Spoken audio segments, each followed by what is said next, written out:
ये हमारा बहुत सौभाग्य है, नाना पाटेकर जी हमारे साथ में है. His next film wedding anniversary is coming up this weekend. Nana ji, pleasure having you on Bollywood Hungama first of all. Hello.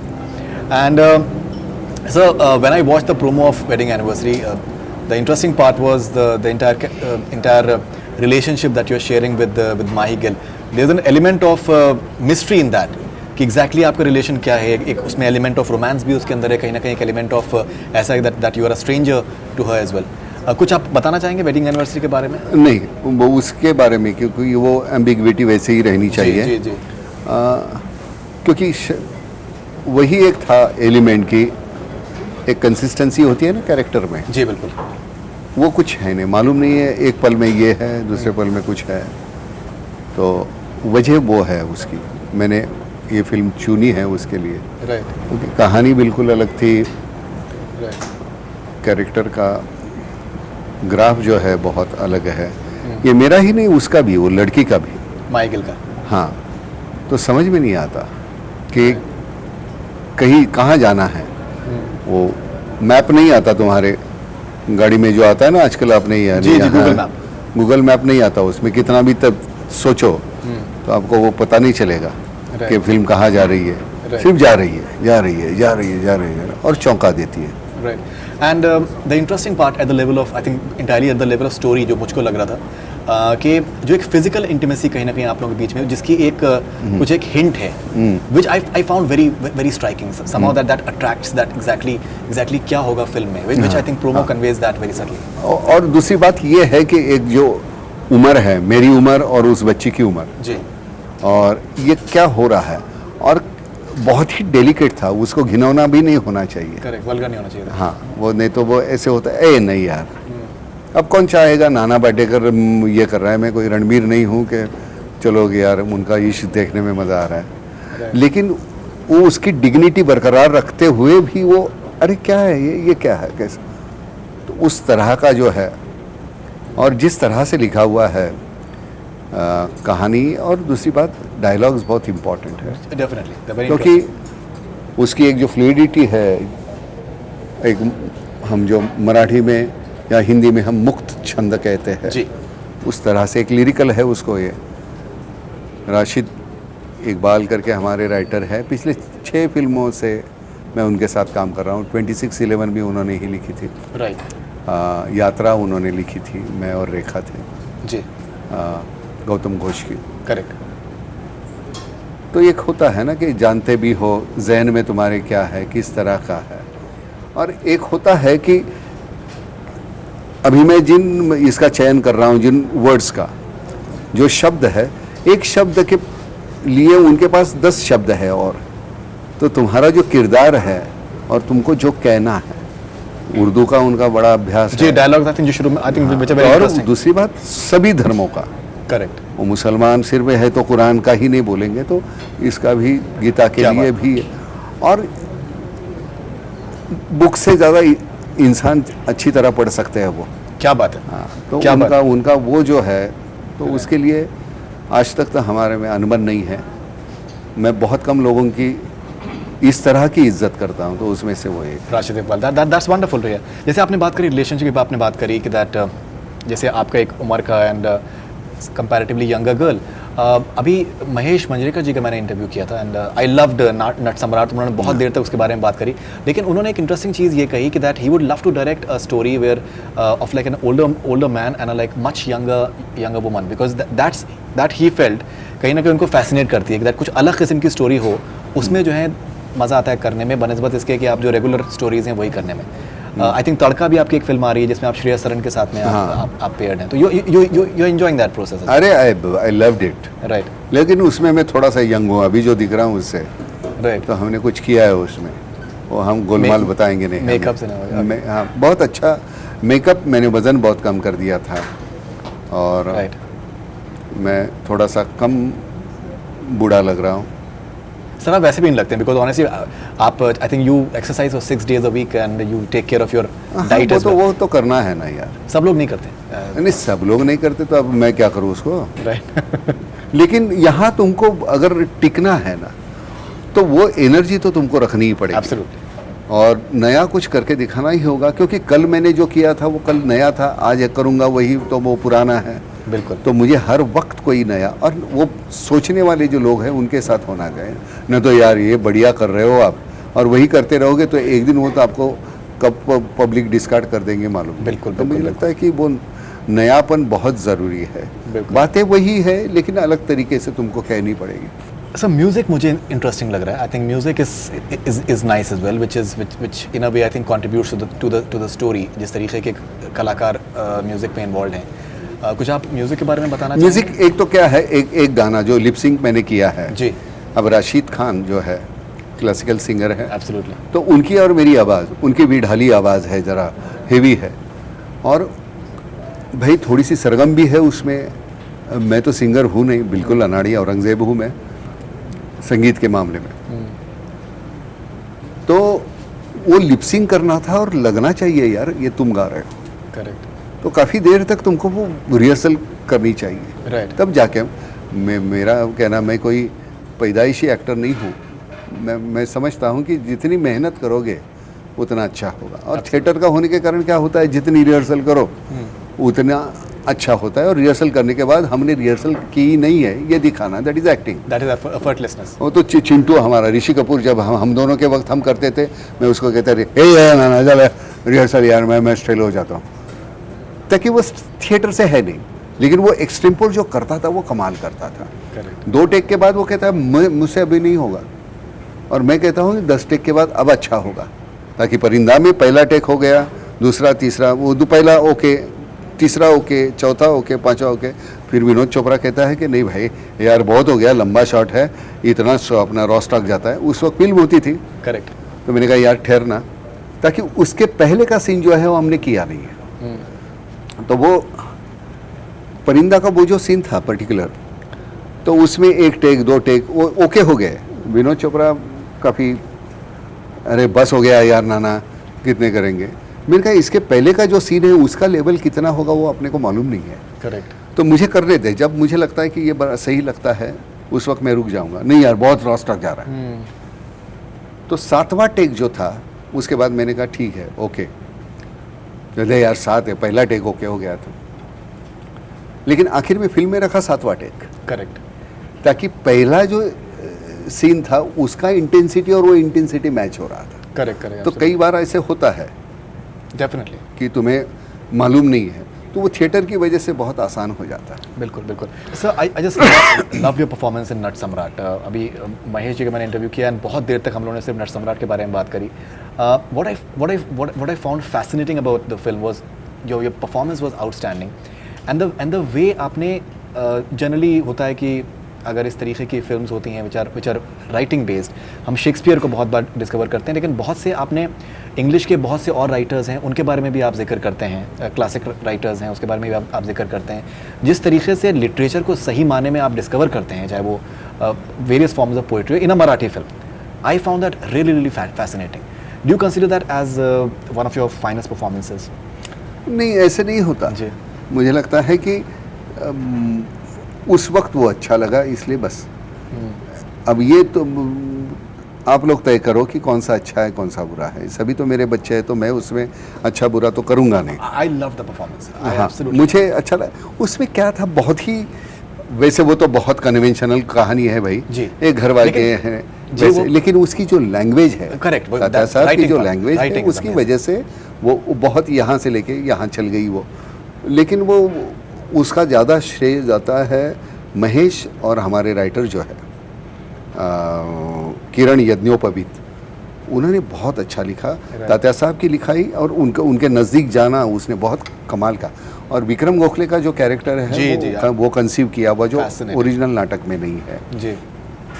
तो मुझे लगता है कि मेरा वो सब कुछ अच्छा लगने के इर्द गिर्द जो मेरे थे उन्होंने इतना बेहतरीन किया था। क्या बात। ताकि उन्होंने, वो होता है ना कि गणपति तुम सर पे उठाओगे तो वो दिखता है ना, ऐसे ही 4 बाजू से 4 पकड़ के चलेंगे तो बीच के क्या उठा रहे मालूम नहीं है। तो उन्होंने क्या किया, वो गणपति सर पे लिया था वो मुझे तो इसलिए वो पता चला, लेकिन उठाने वाले वो थे। No, I think it was you're being modest about it. Sense of humor was fascinating as well. Sense of humor was wonderful too. The entire characterization, जो eccentricity थी उस character में, हाँ. that was fascinating. That was really fascinating. So you've been doing some amazing work for the farmers in India, and especially जो rain water के लिए आपने पिछले साल आपने जो काम किया, that was simply fascinating. What drives you for something like this? I think you live in Pune, you do your own farming as well. What is it that you have this direct connect with the एक तो poor मैं and the वहाँ farmers? से हूँ, जी. मैं उसी तबके से हूँ, उन लोगों में से एक हूँ मैं. अब आज जाके मैं कहीं एक्टर करके मैं गांव खेड़े का हूँ ना, तो वहाँ इमीडिएट कनेक्ट हो जाता हूँ. हालांकि वो होने की वजह भी ये थी कि मैं ड्रिंक ले रहा था, टीवी देख रहा था, और एक घर में जो आत्महत्या की हुई किसान और उसके घर के लोगों का इंटरव्यू चल रहा था, और उनकी आंखों में कुछ नहीं था. एक का पति मर गया है, बच्चों का बाप मर गया है, माँ बाप का बेटा मर गया है, ऐसे लोग हैं 5 लोग, और कुछ नहीं, उनके आंखों में कुछ नहीं.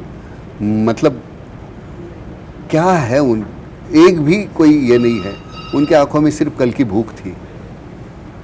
बाप मर गया, कल का क्या होगा, वो ऐसे एक स्क्रोलर जैसे आता है ना, वैसे एक लाइन आ रही थी कि कल का क्या है भाई. Correct. इसमत चुगताई जी की एक कहानी है इसमें.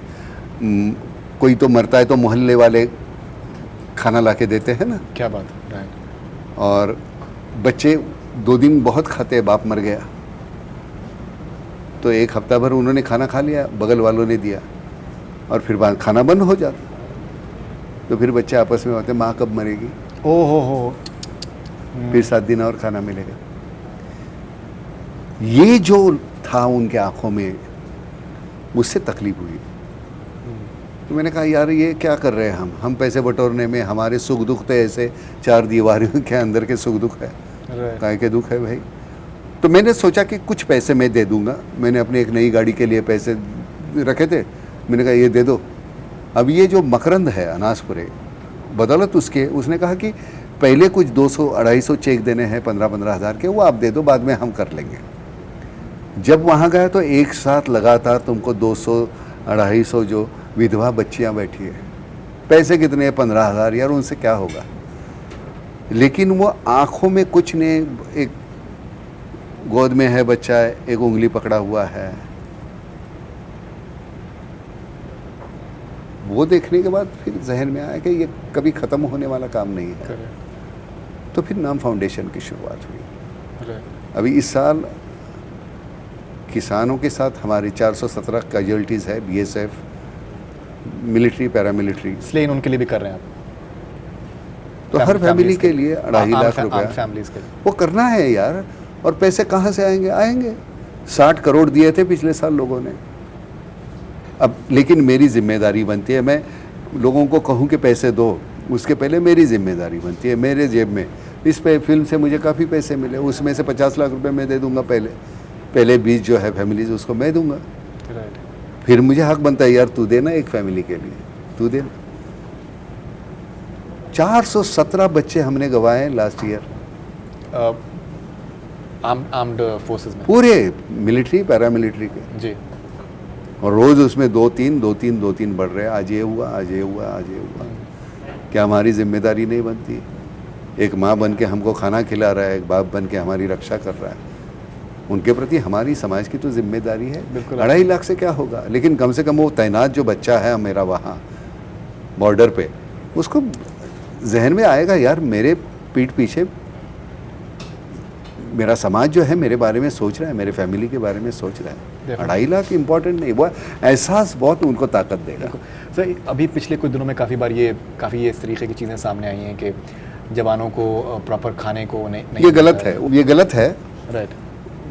वैसे नहीं है, एक हाथ कोई घटना होगी तो मालूम नहीं, लेकिन बच्चों की तरह पालते हैं वहाँ. बहुत बेहतरीन खाना होता है, सुविधा होती है, सब कुछ होता है. वो BSF के बारे में वो जो आया था जी, हाँ, वो बंदा थोड़ा सा उसका ही प्रॉब्लम है. खैर लेकिन ऐसे मत समझो, ये बहुत गलत मैसेज गया था पूरे हमारे भारत में, वैसे है नहीं. सर अभी पिछले कुछ दिनों में काफ़ी ये इस तरीके की चीज़ें सामने आई हैं कि जवानों को प्रॉपर खाने को नहीं ये गलत है, ये गलत है। राइट। वैसे नहीं है, एक हाथ कोई घटना होगी तो मालूम नहीं, लेकिन बच्चों की तरह पालते हैं वहाँ। बहुत बेहतरीन खाना होता है, सुविधा होती है, सब कुछ होता है। वो BSF के बारे में वो जो आया था, जी, हाँ, वो बंदा थोड़ा सा उसका ही प्रॉब्लम है। खैर, लेकिन ऐसे मत समझो, ये बहुत गलत मैसेज गया था पूरे हमारे भारत में, वैसे है नहीं। सर जैसे आपने रेन वाटर हार्वेस्टिंग के लिए आपने पिछले साल आपने किया था, आपको क्या लगता है प्रकृति की तरफ हमारी क्या जिम्मेदारी है, नेचर? बिकॉज ये बहुत बार जो चीज़ें जो हो रही अब हैं। यार देखना, हमारा हरा रंग ही बम्बई से है ही नहीं, हट गया। जी, ग्रीन दिखता ही नहीं हमको। राइट, अब बिल्डिंग को तो फल तो आएंगे नहीं, राइट, टहनी तो निकलेगी नहीं ना। राइट। वो हमारा पूरा का पूरा शहर से ग्रीन हट गया। अब हमारे ये जो कॉरपोरेशन के हैं या सियासतदान हैं, उनकी ये जिम्मेदारी बनती है, भाई तुम्हारे ग्रीन जोन छोड़ने पड़ेंगे ना। सांस कैसे लोगे, ऑक्सीजन नहीं है तो। राइट। अब बम्बे में रहना मतलब जैसे तुम इनकम टैक्स के जैसा है।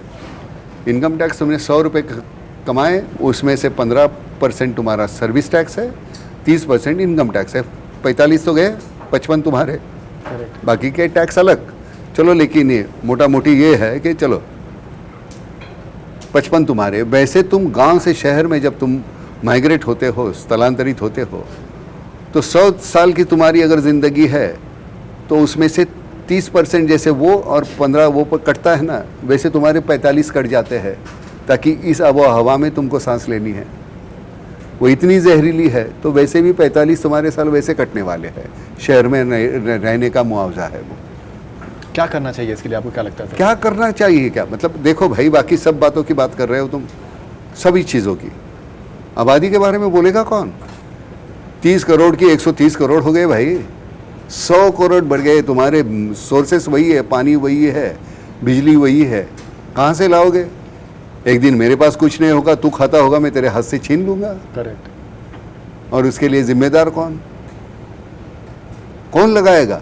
हम तुम धर्म बोल के हमको बांट रहे हो, इकट्ठा हम हो जाते हैं, फिर कहते हैं नहीं तू मराठा है, तू ब्राह्मण है, तू दलित है, तू मुसलमान है, फिर हमको तू अलग अलग से मोर्चे निकालोगे तुम, ताकि जब तक हमको अलग नहीं करोगे तो तुम्हारी रोटी नहीं सेकेंगे तुम। एब्सोल्युटली, मैं बिल्कुल सही कह रहा मैंने ब्रिटिशों से क्या सीखा इन्होंने? हूँ। Divide and rule. Divide and rule, इतना ही सीखा, बाकी का कुछ नहीं सीखा। करेक्ट। उन्होंने बनवाए हुए ब्रिज 150 साल तक रहते हैं, 10वें साल में हमारे टूट जाते हैं। सर मैंने कहीं पढ़ा था कि दैट आप पॉलिटिक्स आप नहीं ज्वाइन करना चाहते हैं, लेकिन आपको बहुत से लोगों का ऐसा मानना है कि दैट अच्छे लोगों का पॉलिटिक्स में आना बहुत ज़रूरी है। अच्छे कितने अच्छे, मतलब क्या? That people who are conscious, जैसे आपने क्या करेंगे? मुझे जबरन बदलना पड़ेगा अपने आप को, फिर आएगा तो पता चलेगा। मैं 1 साल पहले, अरे ये तो पहले नाना था, अब बंदर हो गया। रहने नहीं देंगे तुम्हें, होने नहीं देंगे। तुम जो हो, तुम्हारे जहन को मार देंगे। पार्टी का मतलब क्या है भाई? मेरा जो कोई है पहला मुखिया जो है वो कुछ बोलेगा और मुझे रास नहीं आया, मैंने बोल दिया नहीं यार तू बकवास बोल रहा है, तो मुझे पार्टी से लात मार के हकाल देंगे। मुझे बोलना पड़ेगा कि वो बोल रहा है वो सही है, गलत होने के बावजूद। ये पार्टी के नियम हैं। निलंबित कर दिया, हटा दिया, निकाल दिया। पहले तो अव्वल तो ये नियम होना चाहिए कि एक पार्टी से दूसरी पार्टी में जाने वाले बंदे को 5 साल तक कोई भी इलेक्शन लड़ने का मौका नहीं मिलना चाहिए, कानूनन नहीं। करेक्ट। फिर ये दल बदलू जो लोग हैं ना, वो चुप बैठेंगे। एब्सोल्युटली। सर आपका मैं इंटरव्यू पढ़ा था, उसमें आपने ये कहीं जिक्र किया है कि दैट आप एक फिल्म करना चाहेंगे नरेंद्र जाधव के ऊपर। वो कर रहे हैं, नरेंद्र जाधव के पिताजी। जी हाँ, आमसा बापाणी आमी जी, उनके 4 वो कर रहे हैं। हाँ, आईएएस किस तरीके से उन्होंने कैसे पढ़ाया, जो एक अनपढ़ बाप है जी, जिन्होंने अपने बच्चों को कितना पढ़ाया। कोई आईएएस ऑफिसर है, कोई कलेक्टर है, कोई कुछ है। राइट। तो you are already doing that? या okay, so it's in Marathi और Hindi? Marathi and Hindi and maybe in English also. Yeah, because the subject is fascinating. ना amazing, that is amazing subject. Because आजकल I think नहीं वो सिर्फ सब्जेक्ट एक level पे नहीं है, वो 4 लेवल पे चलता है। उस वक्त की सामाजिक परिस्थिति, आज की सामाजिक परिस्थिति, उस वक्त के पॉलिटिशियंस, आज के पॉलिटिशियन, बाबा साहब का बहुत ही बड़ा, बाबा साहब की जो पहली जो ये है, अंबेडकर साहब ने जो कहा है हमारे लिए, दलितों के लिए, कि पहले शिक्षित, पढ़ो, पहले क्या बात, पढ़ो, फिर संगठित होना और फिर लड़ो। अगर तुम्हें मालूम ही नहीं है किस लिए लड़ रहे हो तो तुम मेमने बन जाओगे। तो पहले पढ़ो, करेक्ट, फिर संगठित हो जाओ, फिर तुम्हें कोई तोड़ेगा नहीं और फिर लड़ो। ओके सर, आप क्या like what sort of reading do you do? आप क्या पढ़ना पसंद करते हैं? जो भी आता है हाथ में मैं पढ़ते रहता हूँ। बकरी जैसे जो भी पाला है वो निगल लेती है ना, वैसे मेरे सामने जो भी बुक है मैं शुरू करता हूँ। Okay sir, last question, I find some very fascinating things about you that जैसे आप when we see नट सम्राट, जिस लेवल ऑफ आर्टिस्ट्री उस फिल्म में है, I think it is on another level all together. It's a mind blowing performance in every sense of the word. But I enjoyed your performance in Welcome Back as well. I really, That is more difficult than Nat sure that Samrat. it is. Nat Samrat को एक fluidity है, there is some logic. Welcome को कोई logic है नहीं, right, और you have to show it logically, इन्हें ये परफेक्ट है, ये बराबर है, ये है। अब वैसे भी वो तुम देखने जाओगे तो तुम अपना सर गिरवी रखोगे और फिर जाओगे, ताकि तुम उससे एक्सपेक्ट ही नहीं करते कुछ, समझे कि नहीं? ये लास्ट के हमारे But even बॉलर जो ट्यूनिंग आपकी और अनिल कपूर की, अनिल के और मेरी वो तो है, it's वो really तो nice. वो एक्चुअली वो एक रोल है, एक ही सिक्के के दो बाजू है वो। Correct. लेकिन वो पागलपन था। Just I wanted to test myself whether I can get fit in that kind of genre, right, so it was bit difficult for me. लेकिन वो बहुत आसान है होना, लेकिन वहाँ लिंगर होना बहुत खतरनाक है। अगर मैं उसके बाद उसी तरह के रोल करता ना तो मैं घटिया लगता, यार कमाए है, वेलकम बैक भी नहीं करनी चाहिए थी, फिर भी मैंने कर ली, चलो जाने दो। अब उनका चल रहा है तीसरा भी। अच्छा, तीसरा भी हाँ. आपने कहीं ये भी कहा that मुझे 10 बजे के शूट पे मुझे 9:30 बजे मुझे स्क्रिप्ट मिलती थी। तो मैंने कहा अब वो तो कभी ज़िंदगी में होगा नहीं अनीस के पास। मुझे वो बाउंड स्क्रिप्ट मुझे चाहिए तो मैं काम करूँगा, वो तो अनीस कभी कर नहीं पाएगा और वो कर नहीं पाएगा तो मैं तीसरा करूँगा नहीं। So thank you very much. Thanks a Thank lot. you. Lovely talking Thank to you very much. Thanks. Thank you. Thank you. Sir.